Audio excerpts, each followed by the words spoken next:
Eu quero partilhar com vocês o texto de 1 Reis 17. É um texto também muito conhecido. E nós vamos ler este capítulo 17 e faremos essa leitura do verso 1 ao verso 10. O que eu peço é que você não feche a sua Bíblia. Esse é um costume que nós precisamos sempre desenvolver.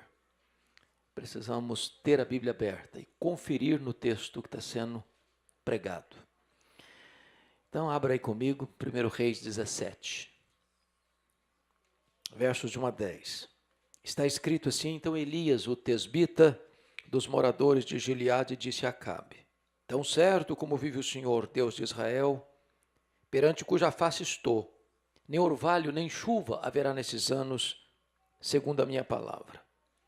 Veio-lhe a palavra do Senhor dizendo: retira-te daqui, vai para a banda do Oriente, esconde-te junto à torrente de Quirite, fronteira ao Jordão. Beberás da torrente. E ordenei aos corvos que ali mesmo te sustentem. Foi, pois, e fez segundo a palavra do Senhor. Retirou-se e habitou junto à torrente de Quirite, fronteira ao Jordão.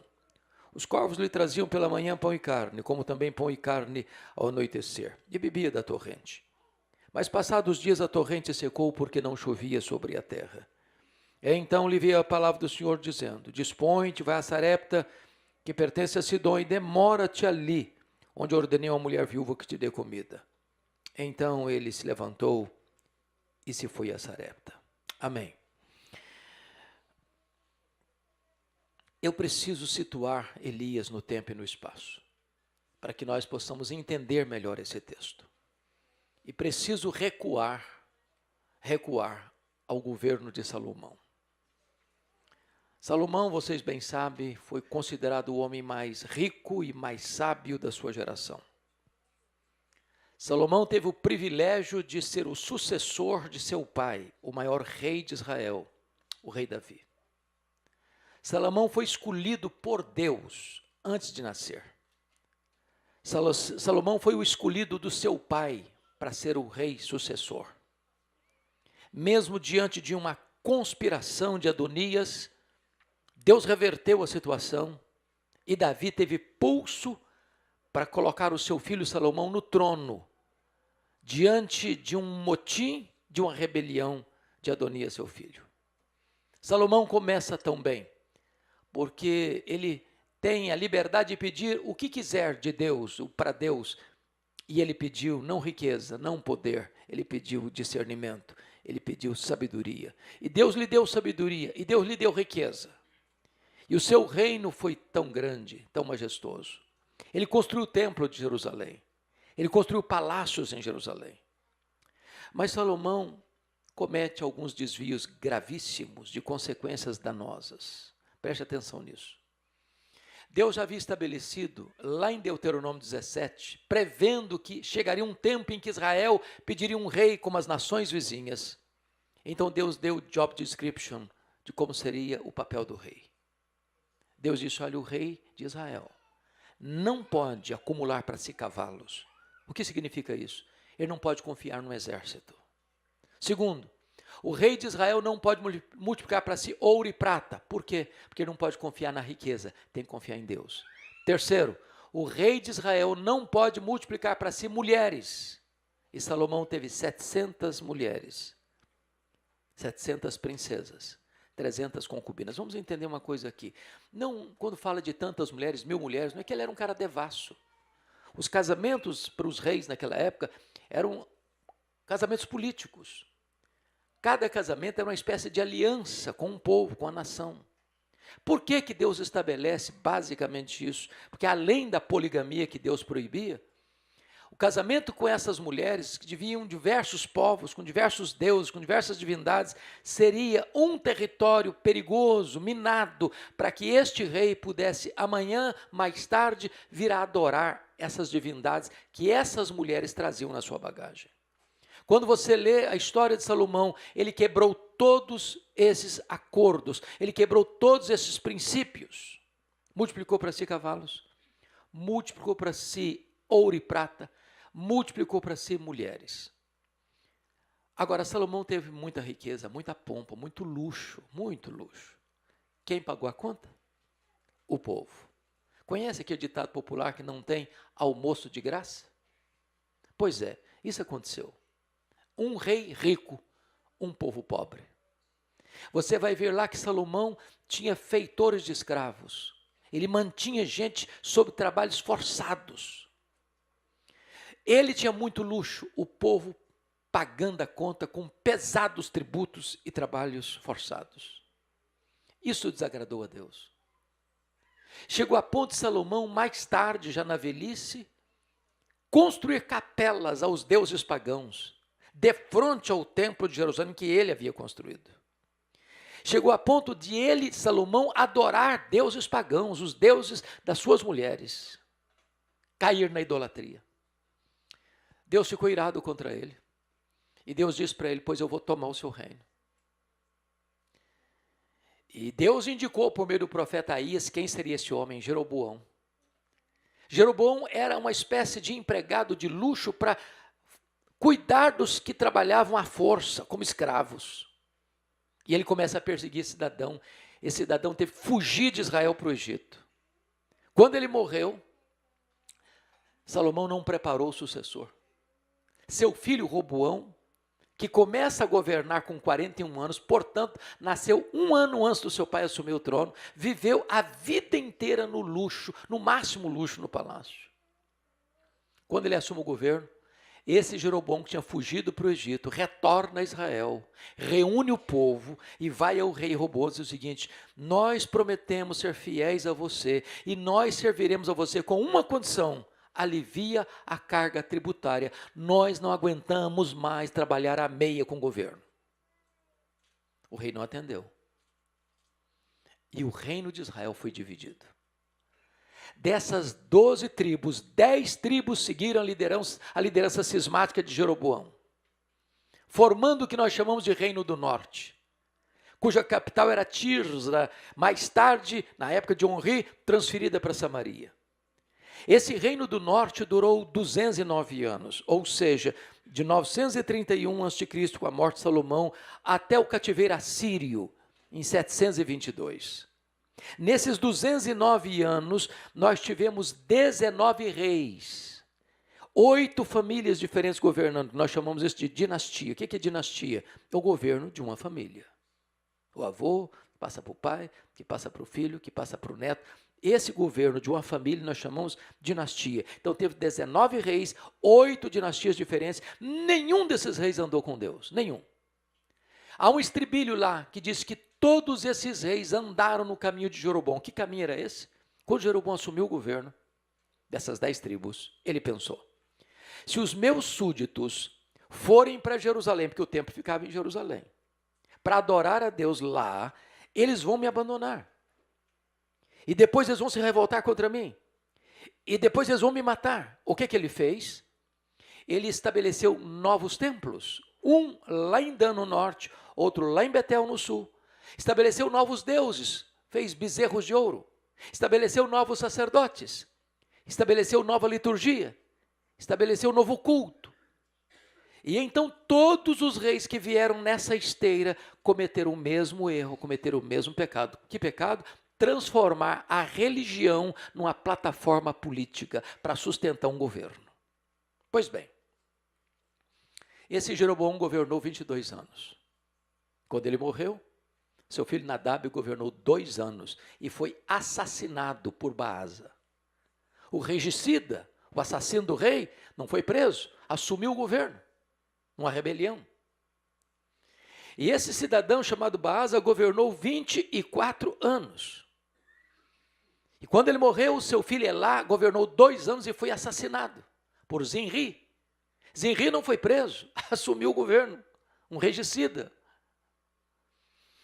O povo se rebelou porque Onri estava liderando o exército no campo de batalha. Quando souberam que Zinri havia não só assumido o governo, mas matado toda a família, se rebelou.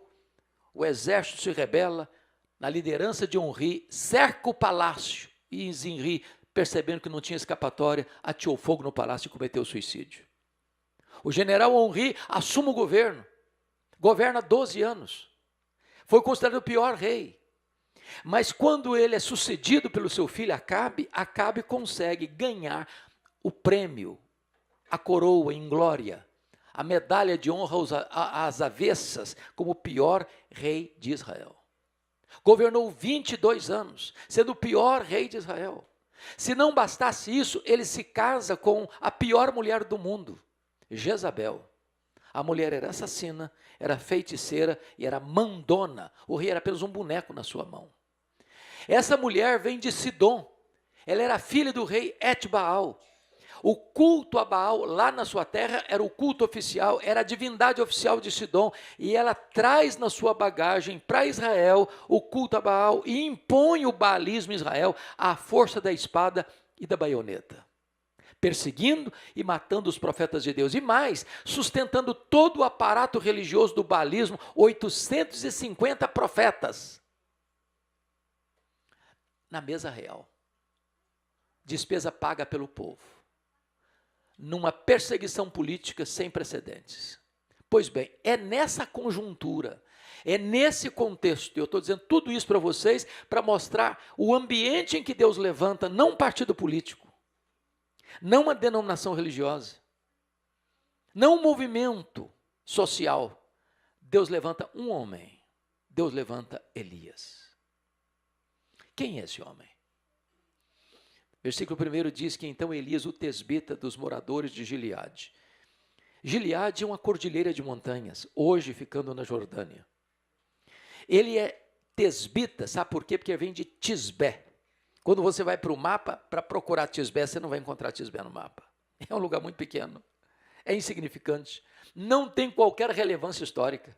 Quando você vai examinar a biografia de Elias, ele não procede de uma família aristocrática, de uma família rica, ele não procede de uma escola de profetas, ele não procede de uma classe sacerdotal. Elias é um ilustre desconhecido, de uma família desconhecida, de um lugar desconhecido, mas um homem levantado por Deus, num tempo de crise da sua nação. Isso me ensina a primeira lição importante. Deus não precisa de estrelas para fazer a sua obra. Deus não precisa de figurões para fazer a sua obra. Deus não precisa de gente que se julga muito importante para fazer a sua obra. Deus pode levantar um homem como você, como eu, como o pastor Seni, como Elias, para fazer a sua obra. Talvez um dos grandes problemas da igreja evangélica, não só brasileira, mas mundo afora, é que tem muita celebridade, é que tem muita estrela, é que tem muito figurão, é que tem muita gente que se julga muito importante. E precisamos entender que as estrelas só brilham quando o sol não está brilhando. Porque quando Jesus, o sol da justiça, está brilhando, não tem espaço para homens brilharem. Mas este homem que sai do anonimato, ele começa o ministério dele pregando para o rei no palácio do rei. E ele chega com autoridade. E ele diz o seguinte: tão certo como vive o Senhor, Deus de Israel, em cuja presença eu estou. Ele é um homem que conhece a intimidade de Deus. Ele é um homem que anda na presença de Deus. É um homem que tem autoridade para pregar. E ele chega com uma mensagem de juízo, porque diz: não vai chover e não vai cair orvalho, segundo a minha palavra. E você pergunta: mas de onde procede essa garantia dele? E o texto não responde. Mas o que é curioso, pastor Seni, é que quando Tiago, irmão de Jesus, escreve a sua epístola, a carta de Tiago, ele vai trazer para nós um importante princípio teológico. Qual o princípio teológico que ele ensina lá? Muito pode por sua eficácia a súplica do justo. Isso é um conceito teológico. Prestemos atenção. Eu não estou dizendo que a oração é poderosa. A oração não é poderosa. Não é poderoso aquele que ora, não é poderoso aquele que ora. A oração é para gente fraca. Poderoso é o Deus que responde a oração. Esse é um conceito bíblico. A oração do justo muito pode por sua eficácia, não porque quem ora é poderoso, não porque a oração em si é poderosa, mas poderoso é o Deus que responde a oração. Agora, quando Tiago vai ilustrar esse conceito teológico de que muito pode por sua eficácia a súplica do justo, ele não encontra na literatura, ele não encontra na história nenhum exemplo melhor e mais eloquente do que a vida de Elias. E ele em seguida engata, porque Elias era um homem semelhante a nós. mas orou para não chover e não choveu. Orou com instância para não chover e não choveu. E orou de novo e choveu. Sabe o que está querendo dizer isso? Que Elias nos é apresentado como profeta, mas a Bíblia destaca mais Elias como intercessor do que como um pregador. Elias ora e a chuva é retida. Elias ora e a panela da viúva vê a multiplicação da farinha e a botija dela encontra a multiplicação do azeite. Elias ora e o menino morto ressuscita. Elias ora e o fogo cai do céu. Elias ora e as chuvas voltam a descer. Elias carrega a chave do céu no bolso. Ele é um homem de oração. E aqui ele me ensina um outro princípio. Elias só pôde se levantar diante do rei, porque primeiro ele se prostrou diante do Rei dos Reis. Só prevalece em público na pregação quem primeiro prevalece em secreto na oração. Talvez a nossa geração hoje cometeu esse grande deslize de separar academia de piedade, separar pregação de oração. Eu posso lhes garantir que hoje, às vezes, e é muito comum você encontrar verdadeiros gigantes do púlpito, ou gigantes do saber no púlpito, mas nanicos na vida de oração. E é por isso que Elias é tão importante para nós, porque ele nos ensina que você só pode prevalecer em público diante dos homens, se primeiro você prevalece em secreto diante de Deus. Bom, depois você vai entender por que ele está pedindo para não chover. Ele orou para não chover e não choveu. Não parece uma crueldade isso? Para uma cultura agropastoril, não chover e não cair o orvalho é o colapso da economia. Não chover é faltar pão na mesa. Não chover é ter a geladeira vazia. Não chover é ter a despensa vazia. Não chover é instalar a crise. Não chover é a fome devastar a nação.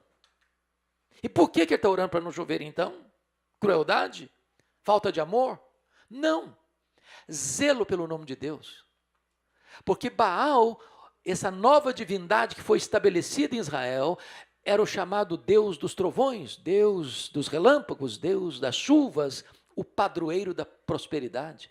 Quando as pessoas colhiam os frutos lá no campo, atribuía-se a Baal. Quando a ovelha dava cria lá no pasto, atribuía-se a Baal. Quando as lavouras produziam, atribuía-se a Baal. Quando as pessoas se enriqueciam, atribuía-se a Baal. Baal era o padroeiro da prosperidade. Deus está dizendo o seguinte: não é Baal que controla as estações do ano, não é Baal que controla as chuvas, é o próprio Deus é quem dá as chuvas, é Ele que controla as estações, então não vai chover para que a credibilidade de Baal entre em colapso, para que a nação saiba que Baal não tem poder, que só o Senhor é Deus, só o Senhor é Deus, só o Senhor é Deus. Dado esse recado, confira comigo o versículo 2 e o versículo 3. Está escrito o seguinte: veio-lhe a palavra do Senhor dizendo: retira-te daqui, vai para a banda do Oriente, esconde-te junto à torrente Querite, fronteira ao Jordão. Entendamos algumas coisas. Deus manda o profeta se esconder. Ô, gente, não tem nada mais difícil para um profeta do que se esconder. Que o profeta quer caminhar na direção da multidão e não na direção da solidão. Ele quer caminhar na direção de gente e não do isolamento. Quando Deus diz: retira-te de aqui, esconde-te. Esconder de quê? De quem? E a resposta é: da fúria de Acabe. Da perseguição de Jezabel. Porque a partir desse momento, Acabe é persona non grata no palácio. A partir de agora, ele vai ser uma espécie de foragido da lei.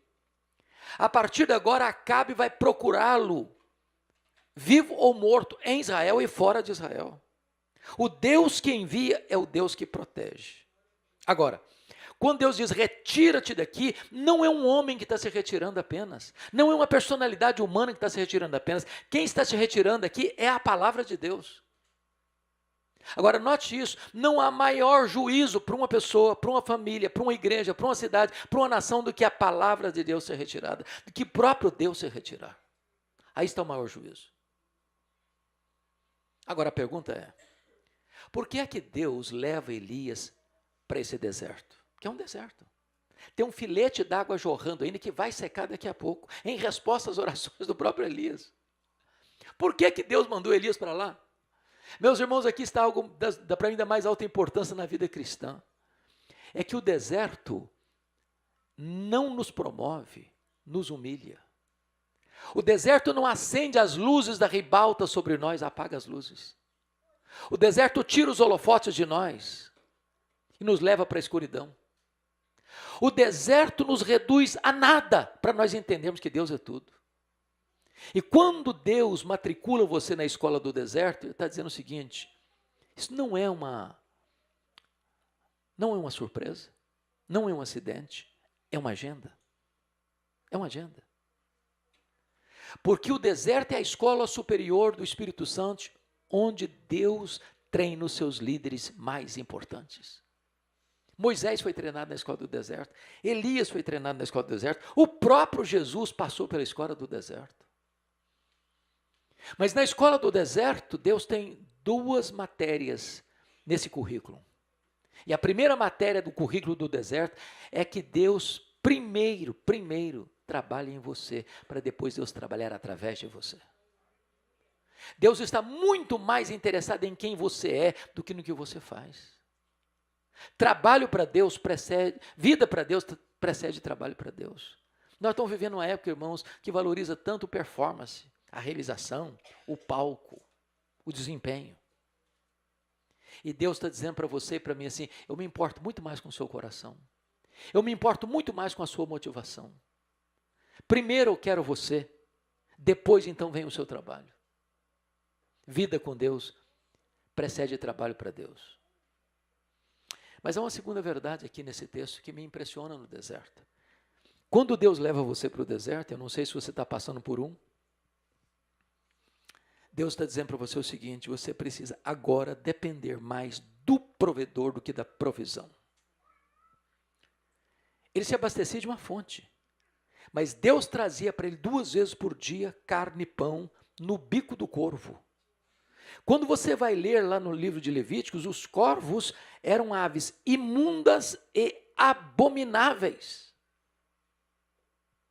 Elias poderia, com os escrúpulos dele, dizer: Senhor, eu sinto muito, mas esse cardápio eu não vou querer, não. Eu sei lá onde esse corvo botou o bico.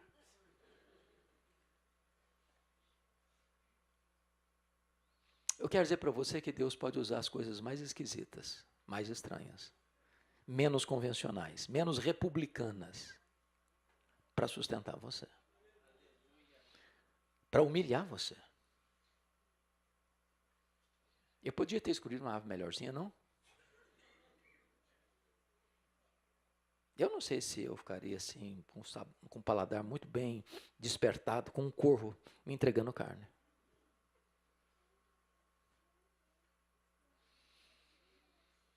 Então preste atenção. Chega no versículo 7, confira aí. Elias está onde Deus mandou ele estar, fazendo o que Deus mandou ele fazer. E de repente, a fonte do Elias secou. Ô gente, você vive um dia, uma semana, até muito mais do que isso, sem pão e sem carne. Mas numa região quente como aquela, secou a fonte, acabou o quê? A provisão. Você não fica sem água. Aqui está um ponto da mais alta importância para a nossa vida. Porque chega uma hora em que Deus nos leva a um estágio do deserto, onde Ele nos quebra, onde Ele nos humilha, onde nós chegamos ao fim da linha, onde acaba a provisão. Agora, quando acaba a provisão, Deus sabe onde você está, Deus sabe para onde você deve ir, Deus sabe o que você precisa fazer. A sua provisão acaba, mas a provisão de Deus não. A sua fonte seca, mas o manancial de Deus continua jorrando. A sua despensa fica vazia, mas os celeiros de Deus continuam cheios. Quando Deus leva você a essa situação, Ele está dizendo: meu filho, você precisa aprender a confiar no provedor, mais do que na provisão. Deus me deu uma experiência nessa área que marcou muito a minha história e a minha vida. No ano 2000, quando o pastor Seni estava vindo para Toronto, com a sua família, eu estava indo para os Estados Unidos, fazer um curso de doutorado na área de ministério, em pregação. Eu sou pastor em Vitória há 40 anos e a igreja naquela ocasião votou uma verba para o meu sustento, para a minha família, lá em Jackson, Mississippi. E eu fui para lá com a intenção de ter pelo menos meia bolsa. Não encontrei bolsa de 1 centavo. Levamos todas as nossas economias pessoais. Quando chegamos no Mississippi, algumas surpresas. Primeiro, não tinha transporte público. Tive que comprar um carro velho. Segundo, naquela ocasião que chegamos, nós achamos escola para os nossos filhos. Tivemos que pagar uma escola para os nossos filhos. Escola da igreja. Eu e minha esposa levantávamos todo dia, 4 horas da manhã, para limpar a escola. Eu lavava os banheiros, as privadas, e a minha esposa passava o pano na quadra. Para ganhar um desconto de apenas $200 na mensalidade deles. Tivemos que pagar a escola de inglês, tivemos que pagar seminário, tivemos que pagar aluguel, tinha que comprar comida para casa. A igreja voltou para mim, na época, lá em Vitória, $2.300 por mês. É claro que tínhamos valores a deduzir disso. Primeiro que todo pastor é dizimista. Pelo menos pressupõe que seja. Então, se eu recebia $2.300, eu deixava na tesouraria da igreja $230. Recebia $2.70. Nós temos uma senhora que mora conosco, você nem a conhece, Dona Isabel, é uma senhora que tem 74 anos, mora conosco já há 37 anos, e não pôde ir conosco, mas eu não podia desampará-la, tinha que continuar pagando o salário dela.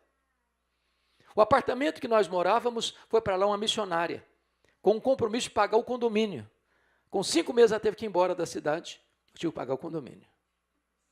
5 meses eu estava lá e eu percebi uma coisa, nunca as nossas despesas ficaram inferiores a 3.000 por mês. Eu tinha uma receita de 1.200 por mês. Com 5 meses a minha economia pessoal acabou. O carro velho quebrou. Quando eu levei para a oficina, $1.350 para consertar, eu não tinha dinheiro para tirar o carro da oficina. Não tinha mais dinheiro para pagar aluguel. Não tinha mais dinheiro para comprar comida para casa. E eu tomei uma decisão, porque não queria ser mais pesado a igreja, chamei minha esposa, meus filhos, que eram pequenos, e disse, olha, nós temos 2 opções. Ou voltamos envergonhados, frustrados, ou pedimos para Deus um milagre. Nós sempre pregamos que o nosso Deus é o Jeová Jireh, é o Deus da provisão. Então, nós vamos pedir a Deus que Deus abra uma porta para nós. Nos ajoelhamos na sala e oramos. E pedimos um milagre para Deus. O que nos marcou profundamente, que acabamos de orar, o telefone tocou. Corri para lá para atender, era um convite para pregar na Pensilvânia. Eu fui para aquela conferência sem dinheiro de um cafezinho no bolso. No último dia da conferência, quem dirigia a programação disse algo que é um óbvio lulante, disse assim, meus irmãos, o pastor Hernandes é estudante aqui na América, e todo estudante é duro. Não sei nem ser profeta para falar um trem desse. Se alguém quiser ajudá-lo, fique à vontade. Eu saí daquele congresso com $5.500 de oferta. Estava saindo, um pastor correu atrás de mim e disse, eu vou lhe mandar $300 por mês até você terminar o seu curso. Eu voltei para casa chorando. Tirei o carro da oficina, paguei aluguel, fiz compra para casa, sobrou um troco ainda. Na semana seguinte, um outro convite para pregar em New Hampshire, 2.500 quilômetros de onde eu morava. Estou pregando meu último sermão, quando vem um presbítero por trás de mim, bota um bilhete com letras garrafais, dentro da minha Bíblia assim, eu não sei o que está acontecendo com você, mas Deus tocou o meu coração, e eu quero lhe mandar $600 por mês, até você terminar o seu curso. No final me deram $2.500 de oferta. Para encurtar a conversa, eu fiz 21 viagens a convite para pregar, em 10 estados diferentes. Cada lugar que eu ia, Deus fazia um milagre diferente. Um dia uma mulher fez uma viagem de noite, debaixo de neve, como está nevando aqui, para me dar uma oferta. Que Deus tocara o coração dela lá na sua casa. Ela fez essa viagem para onde eu estava, para me dar uma oferta. Logo em seguida, esse fato, dessa primeira conferência, me deu uma inflamação no punho, na mão, eu não conseguia segurar um rodo, nem uma vassoura mais. E Deus me disse, acabou o estágio dos banheiros, das privadas. Você vai usar todo esse tempo agora para estudar e para se preparar melhor. A partir daquele dia, nunca mais nos faltou nada, nada, nada, nada. O que me marcou é que no dia que nós fomos embora, eu fui ao banco fechar a conta. E para nossa surpresa, Exatamente o valor das nossas economias pessoais que nós havíamos levado estava lá no banco. E Deus nos ensinou a lição. Quando a sua fonte seca, o meu manancial continua jorrando. Quando a sua despensa fica vazia, os meus celeiros continuam cheios. Quando você chegar a esse ponto, entenda que você depende mais do provedor do que da provisão. Essa é uma lição do deserto. Deus não é sádico, Deus não tem prazer em levar você para o deserto para fazer você sofrer. Deus está esculpindo em você determinadas lições que você só aprenderá no deserto. Essa é a escola do deserto. Quando Deus trabalha em você e ensina você a depender totalmente de Deus. Agora confira comigo o versículo 8, por favor. Está escrito o seguinte aí: então lhe veio a palavra do Senhor dizendo, dispõe-te e vai a Sarepta, que pertence a Sidom, e demora-te ali, onde ordenei a uma mulher viúva que te dê comida. Então ele se levantou e se foi a Sarepta. Sabe o que Deus está dizendo para Elias aqui? Meu filho, acabou o estágio do deserto. Aperte os cintos, porque agora eu vou matricular você no estágio mais avançado. Você terminou o estágio do deserto, agora eu vou jogar você na fornalha. Sarepta significa refinar, que traz a ideia de cadinho, de fogo, de fornalha. O que Deus está dizendo é o seguinte: eu reduzi você a nada no deserto, agora eu vou derreter você. E vou derreter você para moldar você. Preste atenção. Para onde Deus o mandou mesmo? Para Sarepta. Onde fica Sarepta? Sidom. O que é Sidom? É a terra natal de Jezabel. Deus levantou Elias para enfrentar o baalismo em Israel. Agora Deus diz, meu filho, agora eu vou te mandar para o centro nevrálgico do culto a Baal. Eu vou te mandar agora para a terra natal de Jezabel. Agora você vai enfrentar a cara do diabo. Agora você vai entrar num território minado. É lá que eu quero você. O que Deus está fazendo com Elias aqui é provando Elias, é refinando Elias, é moldando Elias, é derretendo Elias. Agora, tudo que você e eu não esperamos na prova é que ela demore. Passe muito rápido. Sabe o que Deus diz para Elias? Vai lá e demora-te. É, varão, demora-te.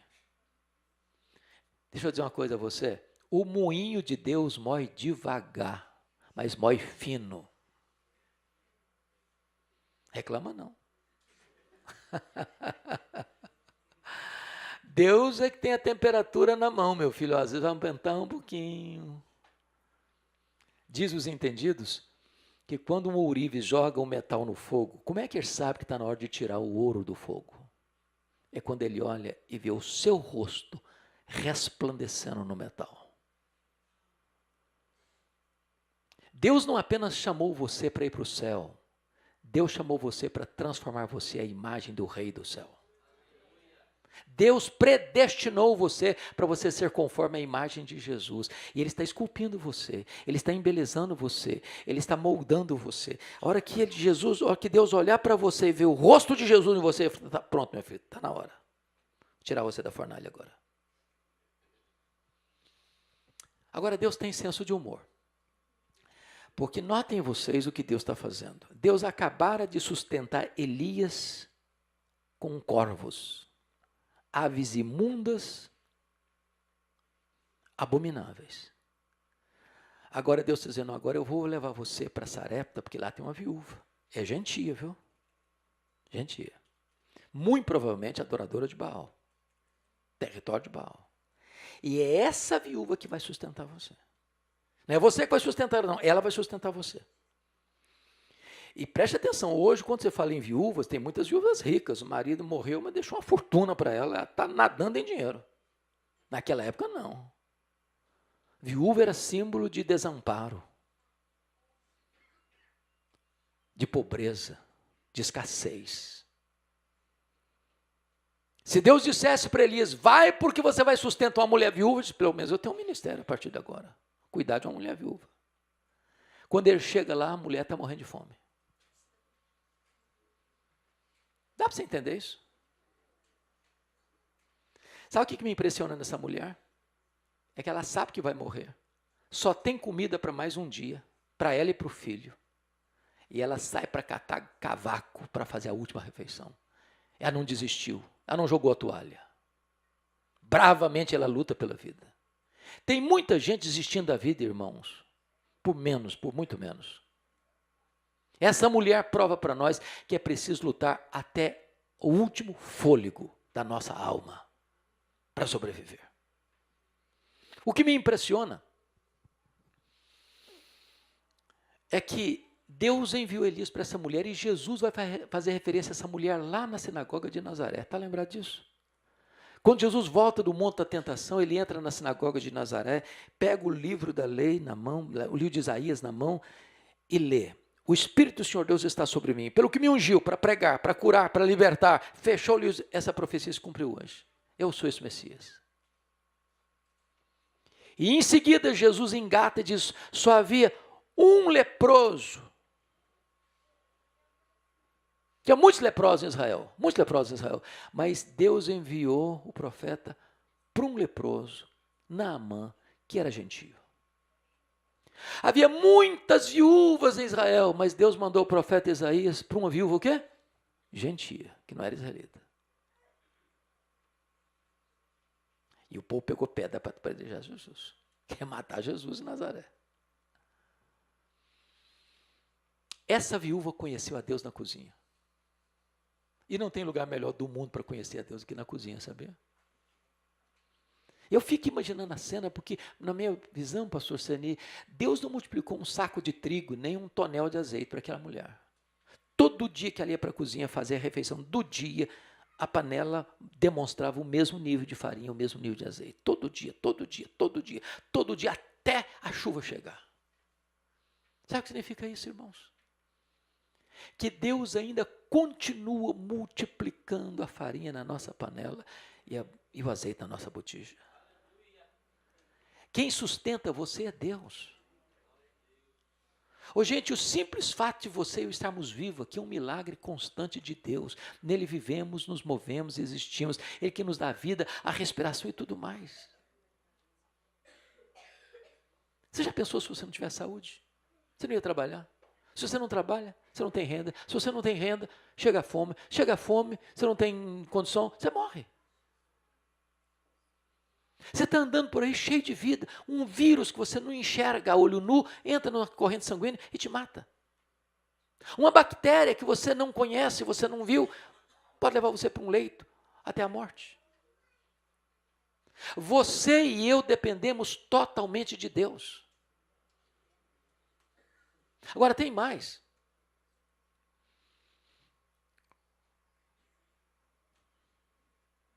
Às vezes nós só enxergamos milagres em coisas extraordinárias, não é verdade? Eu estava lá, como disse para vocês, no Mississippi no ano 2000, e o pastor Dalzir Silva era pastor lá em Boston. E ele me ligou, Fernando, você vai passar o Natal comigo, você e sua família. 1.660 milhas, longe. Quando chegou esse período de Natal, estava igual agora, nevando muito, e a televisão dizendo, não viaja, quem tem viagem marcada de carro, cancela, é perigoso viajar, e eu nunca tinha dirigido com neve. E eu liguei para o pastor Dalzir, falou, Dalzir, está falando para não ir, o que eu faço? Eu falei, você está doido, cara, a igreja está avisada, está todo mundo esperando, se você não vier, vai ser uma frustração, você vem embora sim, você vem sim, não vai me frustrar não. Eu falei, tá bom então bora. Cheguei no aeroporto de Jackson, para alugar o carro, falou, tudo que tiver de seguro eu quero. Tudo, bota tudo aí. Saí todo feliz com a família. Saímos do Jackson, Mississippi, paramos no Alabama, por volta de meio-dia, fizemos um lanche no McDonald's, saímos por volta de 1 da tarde, aquela chuvinha fininha, temperatura abaixo de 0, 1 grau, 2 graus. De repente despontamos uma curva, uma ponte em curva, longa. Eu já vi um movimento lá na frente, acidentes, 2 acidentes já tinham acontecido. Quando eu entrei na ponte, o carro perdeu completamente a aderência. Era uma película de vidro. Foi rodopiando em cima da ponte, eu clamando por nome de Jesus. Quando acabou a ponte, o nosso carro foi completamente fora da estrada e bateu com a quina das duas portas, no para-choque da picape, que já estava na vala. O nosso carro virou um L. Perda total. Nem um arranhão, pela graça de Deus. Para nós, um grande milagre. Mas às vezes nós não vemos milagre no fato de todo dia a gente sair de casa, todo dia voltar para casa, todo dia levar um filho para a escola, todo dia pegar um filho da escola e nunca ter um acidente. Um ano inteiro. Você tem ideia de quantos livramentos Deus já te deu no trânsito? Você tem ideia do trabalho que você já tem dado aos anjos de Deus para proteger você? Às vezes não vê milagre nisso. Às vezes nós vemos milagre o fato de ter passado por uma pandemia. Ô, gente, eu achei tão interessante essa questão da pandemia, pastor Senil, o senhor me acompanhou, e eu ficava sempre pensando, meu Deus, se eu pegar esse vírus aí, eu vou morrer, porque eu tenho um problema seríssimo de falta de ar, às vezes, o nariz sempre entupido. Falei, pronto, se eu não respirar, eu estou frito. E aí eu vou para Vitória no final de semana, vou uma vez por mês, passa muito mal. E eu sou muito Caxias, eu não consigo cancelar um compromisso, a não ser que eu não tenha condição nenhuma mesmo. E chegou a segunda-feira, eu voltei para São Paulo, nós temos um culto toda segunda-feira lá em Pinheiros, e eu fui para a igreja, passando mal. E eu fiz um comentário com o pastor Arival, que eu não costumo fazer. Falei, Arival, se eu fosse escutar o meu corpo, eu estaria de cama agora, eu não estaria aqui. Mas fiz um comentário, preguei, voltei para casa passando mal. Só que na terça-feira, eu tinha uma viagem para o Mato Grosso com 4 igrejas agendadas. E eu levantei de madrugada, peguei o táxi para o aeroporto. Cada igreja que eu pregar, passar mais mal ainda. E aí chegou na sexta-feira à noite, já não aguentava mais passar mal. Sábado de manhã, vamos para Cuiabá. E eu visitei 2 igrejas em Cuiabá.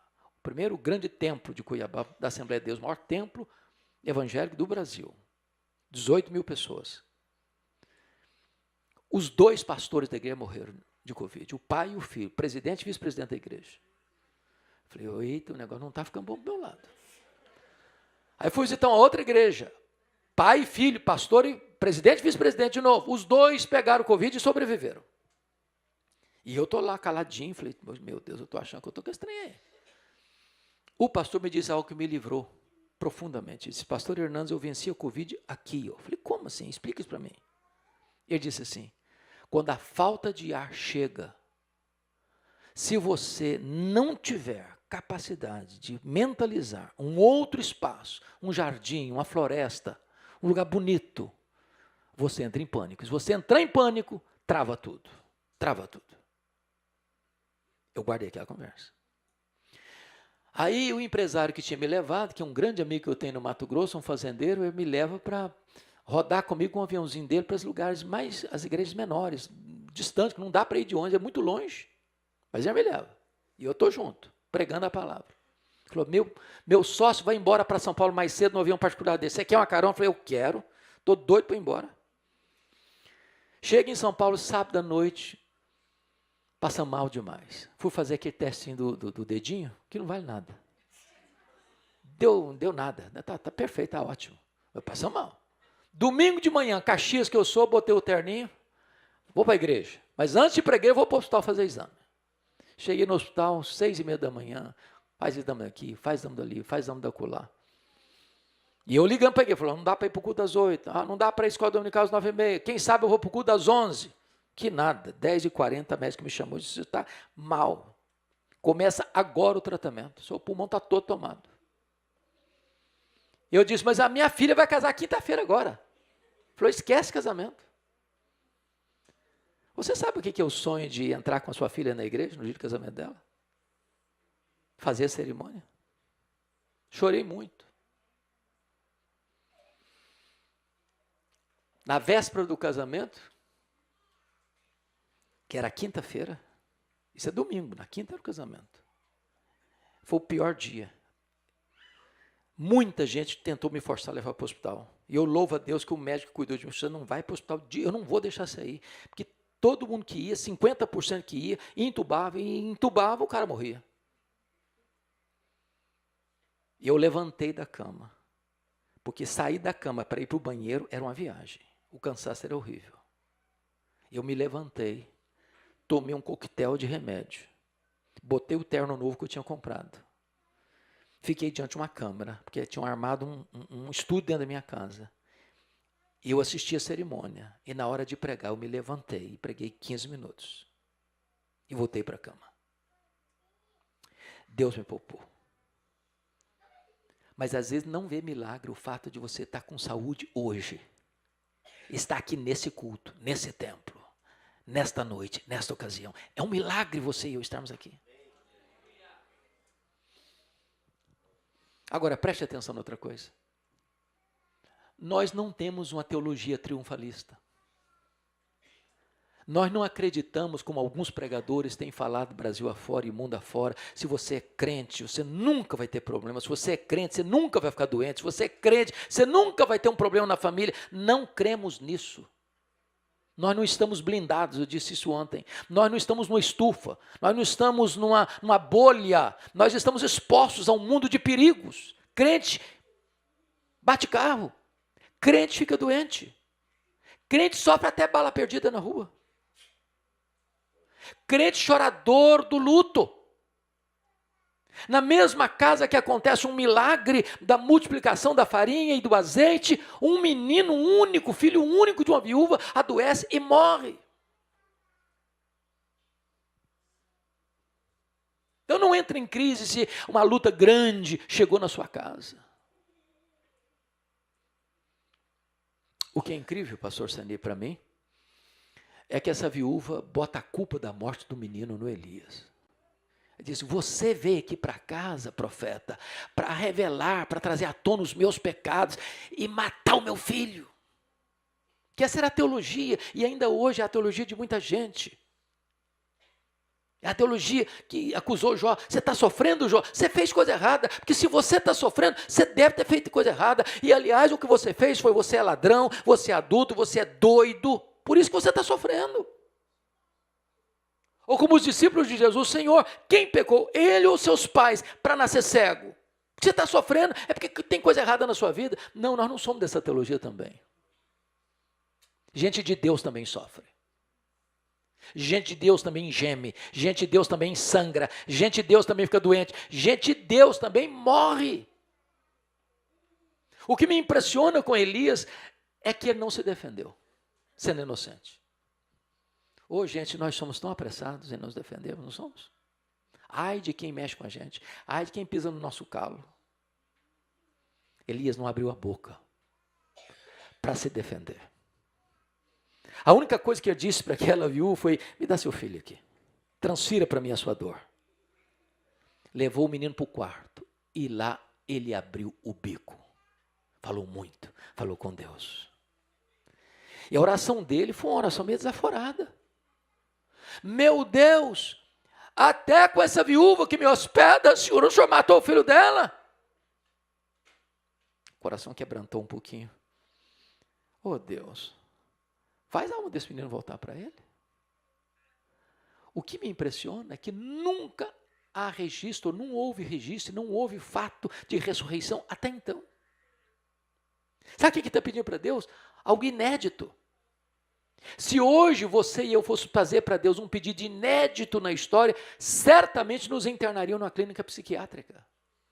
Ou nos chamariam de doidos, de hereges. Elias pede o impossível, o improvável. Elias pede para Deus ressuscitar o menino. E Deus ressuscita o menino.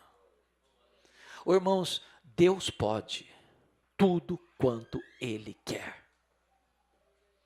Agora preste atenção comigo.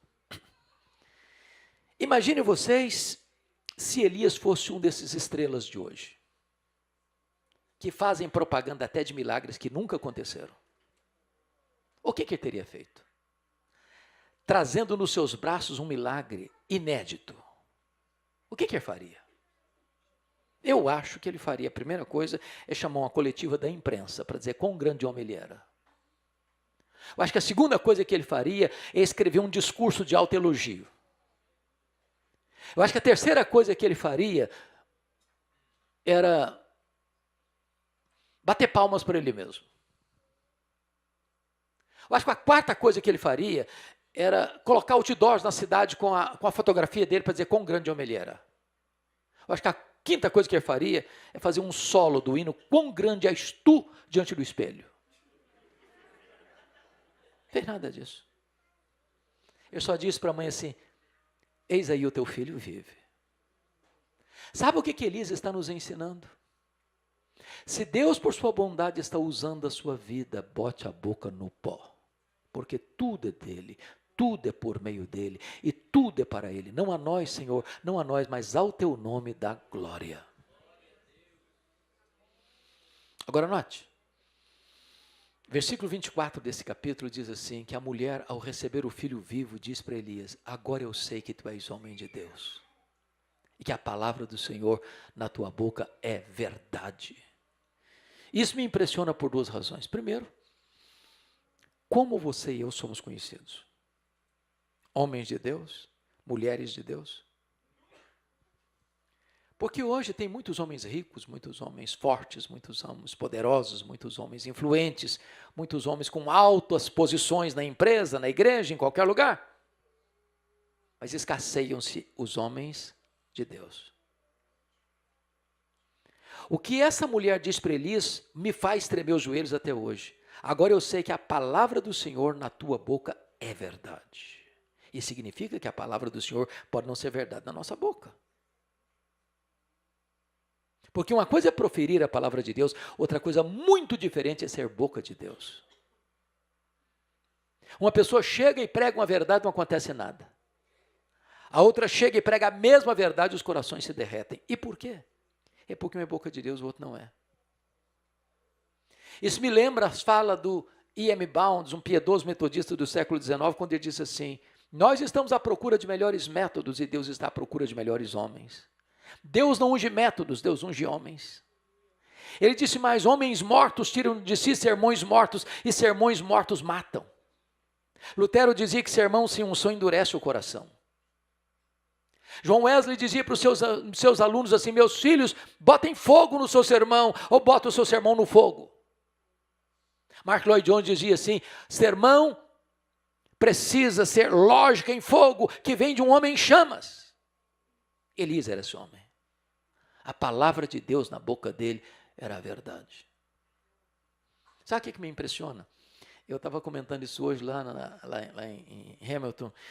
Nós somos, irmãos, eu creio piamente nisso, nós somos a geração mais privilegiada da história. Como é que você chama, filhinha? Hã? Maitê. Pense na Maitê aqui. Você já pensou quando a Maitê tiver 40 anos? Eu acho que ela vai olhar para a geração nossa aqui agora, eu acho que eles eram jurássicos. Não usavam telefone celular, andavam de carro. Eu acho que nós vamos fazer coisa, daqui a 40 anos, nós vamos ver coisas, irmãos, que parece a nossa geração ser pré-histórica. Quando o Seni e eu estudamos no seminário, e não faz muito tempo,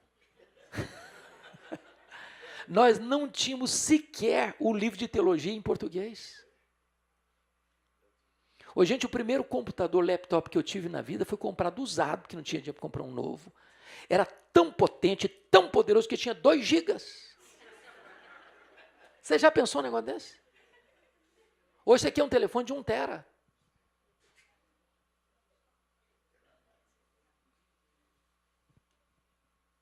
Hoje você tem no seu vernáculo, não vou nem falar inglês, porque todo mundo fala inglês aqui, todo mundo lê inglês aqui, e você já tinha muito tempo, mas em português você tem as melhores obras teológicas do mundo hoje já disponíveis. Você tem os maiores sermões pregados na história disponíveis em língua portuguesa. Sermões de João Crisóstomo, sermões de Aurélio Agostinho, sermões de Martim Lutero, sermões de João Calvino, sermões de John Owen, sermões de Jonathan Edwards, sermões de Charles Haddon Spurgeon, sermões de Mark Lloyd Jones, sermões de Dwight Lyman Moody, sermões de Billy Graham, sermões que Deus usou para levar milhares de pessoas a Cristo. Se você pegar os mesmos sermões hoje e pregá-los na íntegra, ipsis literis, ipsis verbis, os resultados não serão os mesmos mais. E por que não? É porque Deus não unge métodos, Deus unge homens. Agora eu sei que a palavra do Senhor na tua boca é verdade. Pastor Sani já disse isso aqui, eu vou repetir. Ele desfrutou até um pouco mais do que eu da intimidade, amizade com o pastor Antônio Elias. Antônio Elias foi um homem piedoso que nos marcou a todos no Brasil. Viveu 93 anos, né, Sani? 97 anos. 97 anos. Eu nunca vi aquele homem pregar sem chorar. Eu nunca vi aquele homem pregar sem ver o auditório chorando. E um dia ele pregava numa conferência de pastores. E de repente parou o momento para perguntas e respostas. E alguém levanta uma pergunta teológica complexa para ele. E disse, pastor Antônio Elias, nos ajude a entender esse assunto de unção. O que é isso? E ele, com aquela calma peculiar que era dele, disse, é muito simples. Unção significa que uns são, outros não são. É só isso. É só isso. Agora eu sei que a palavra do Senhor na tua boca é verdade. Pois bem, vamos fechar. Elias foi usado por Deus para confrontar no capítulo 18 o rei Acabe, a nação de Israel e os profetas de Baal. Primeiro ele tira Baal do caminho, depois ele sobe para o monte para orar pelas chuvas e as chuvas descem. Quando ele está no final da jornada dele, Eliseu no encalço dele, querendo porção dobrada do espírito dele. De repente, uma carruagem de fogo, cavalos de fogo, arrebatam Elias. Ele sobe num redemoinho para o céu e a capa dele fica na mão de Eliseu. Eles já tinham passado o Jordão a pé enxuto.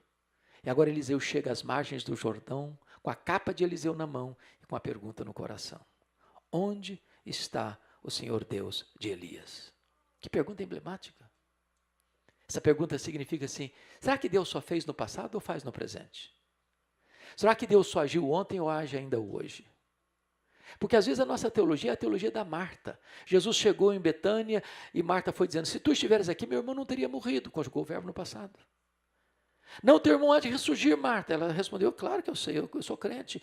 Ele vai ressurgir no último dia, conjugou o verbo no futuro. Aí Jesus, não, Marta, eu não fui, eu não serei. Eu sou a ressurreição e a vida. Eu sou o Deus que age hoje. Onde está o Senhor Deus de Elias? E quando ele põe a capa na água, o rio Jordão abre de novo. E ele passa. Porque o Deus de Elias é o Deus de Eliseu. O Deus de Elias é o seu Deus, é o meu Deus, é o nosso Deus. É o Deus que está aqui nesta noite, poderoso para salvar, poderoso para libertar, poderoso para restaurar, poderoso para levantar você nessa geração. Mas a grande pergunta nessa noite é, onde estão os Elias de Deus? Onde estão os Elias de Deus? A minha oração é que Deus levante novos Elias. Se você concorda comigo, nós estamos vivendo uma das crises mais agudas da história. Nós estamos vivendo uma onda de cristofobia no mundo. Enquanto nós estamos aqui assentados em cadeiras e poltronas confortáveis, tem irmãos nossos presos, torturados, martirizados, simplesmente por ter uma Bíblia ou por professar o nome de Jesus. Mas a maior perseguição não é física, não é prisão, não é martírio. É perseguição ideológica, filosófica, que tenta revirar os nossos valores e destruir os fundamentos da nossa fé. Precisamos de novos Elias. E que Deus os levante nesta noite, neste lugar. Que Deus nos abençoe. Amém.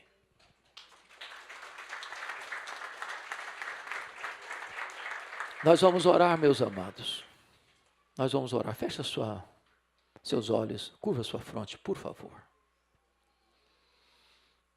Deus está aqui hoje.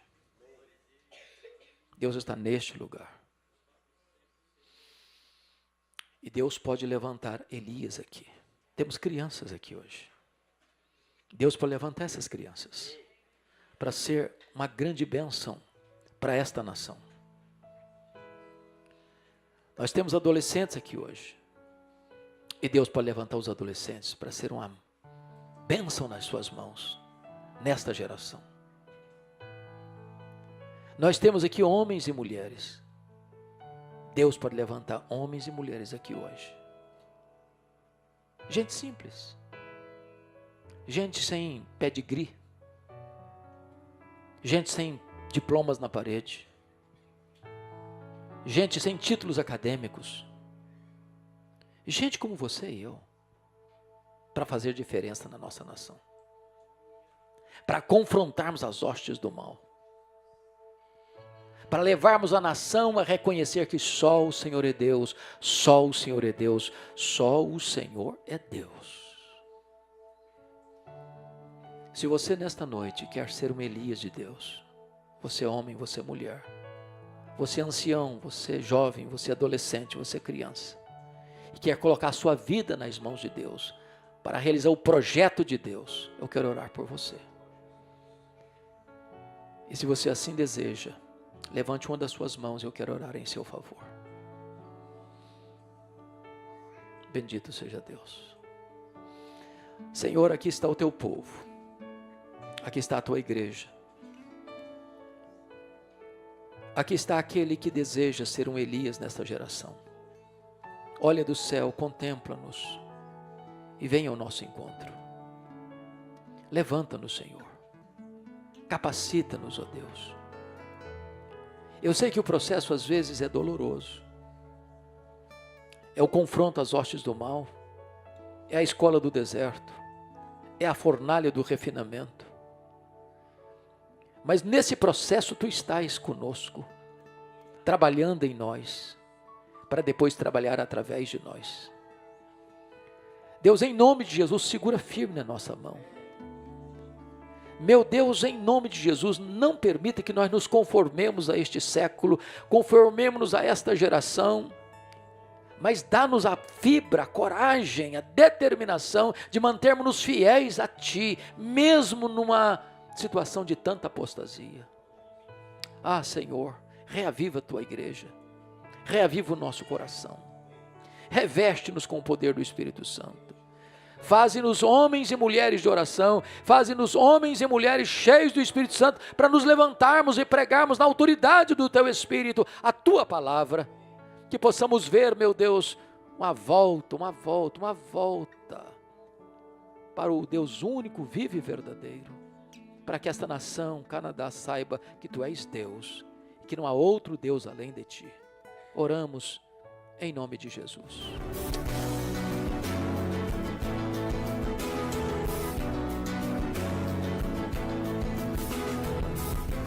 Palavra da Verdade, com Hernandes Dias Lopes.